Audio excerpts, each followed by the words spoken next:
Tasmai Shri Gurave Namaha.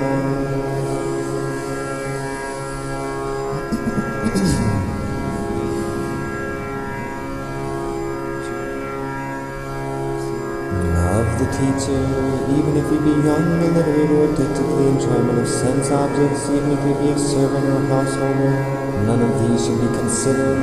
Does anyone shed a gem fallen in an impure place?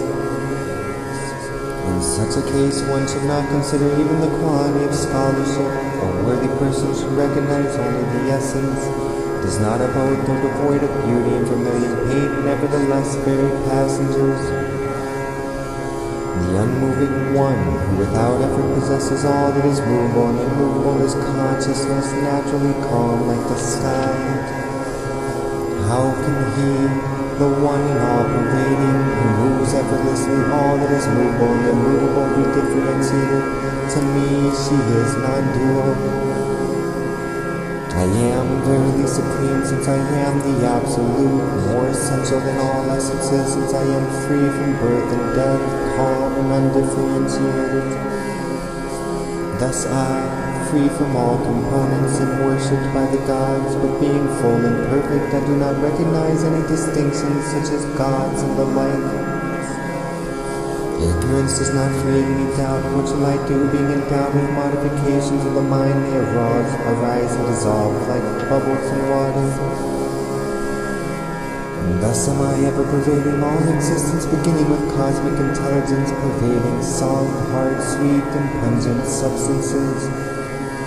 As pungency, coldness, or softness is not different from water, so Prakriti is not different from Purusha. Thus it appears to me.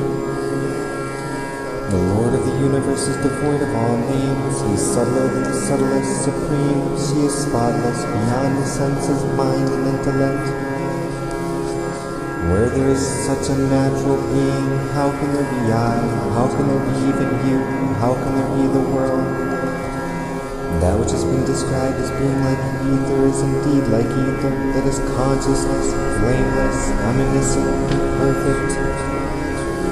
It does not move about on the earth or dwell in fire. It is not blown by the wind or covered by water.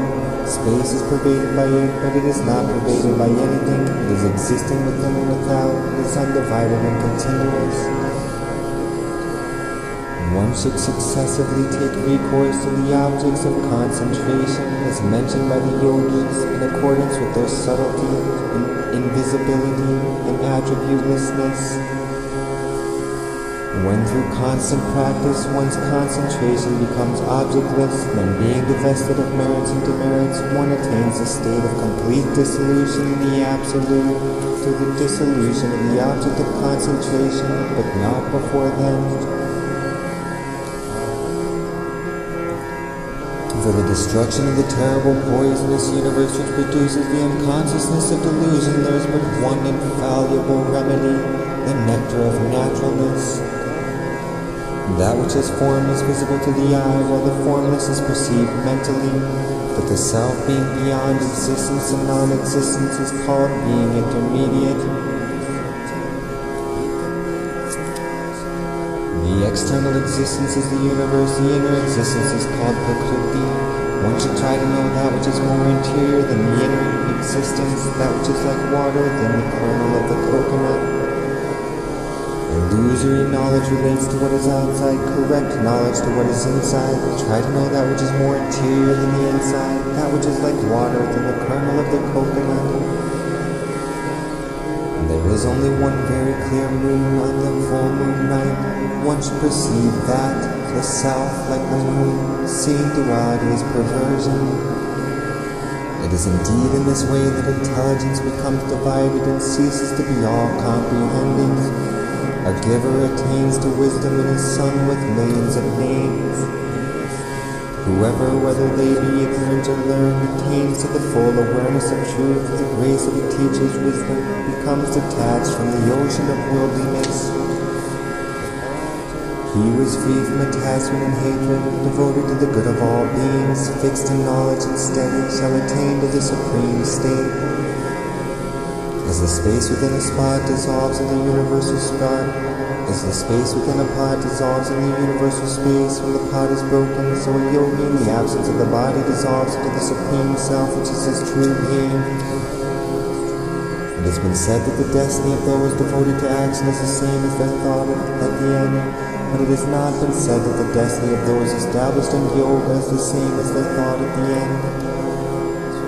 One may express the destiny of those devoted to action with the organ of speech, but the destiny of the yogis can never be expressed because it is transcendental. Knowing this, one never says that the yogis have any particular path. For them it is the giving up of all duality. The supreme attainment comes of itself. The yogi, having died anywhere in a holy place or in the house of an untouchable, does not see the mother's womb again. He is dissolved in the supreme fire.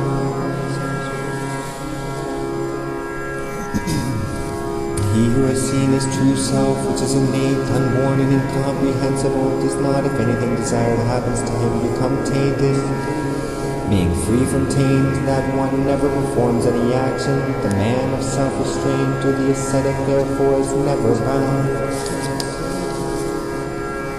She attains to the Supreme Self, who is eternal, pure, fearless, formless, and supportless, who is without body, without desire, beyond the pairs of opposites, free from illusion, and of undiminished power. He attains to the Supreme Eternal Self, in whom exists no Veda, no initiation, no Tantra, no teacher, no disciple, no perfection of symbolic figures, no hand posture, or anything else.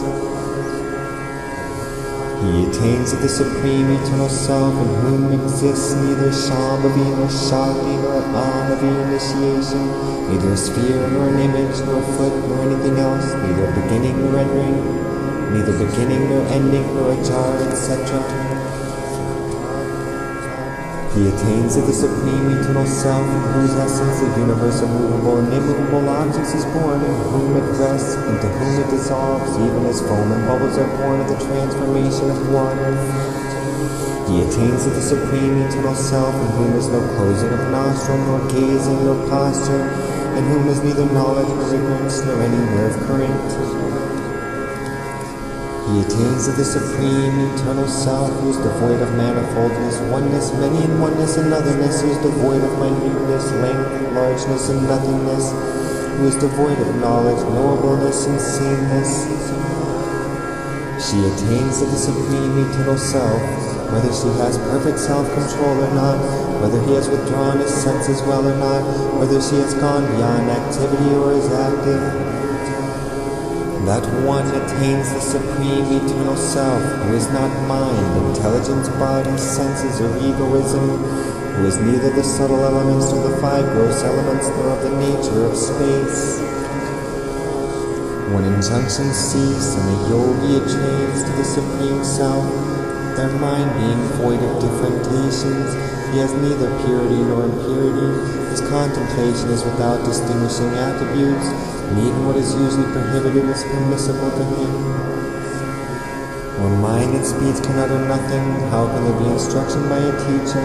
For the teacher, whoever united with the Supreme Baba, who has said these words, the matchless truth shines out.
Sanksrit. to gain.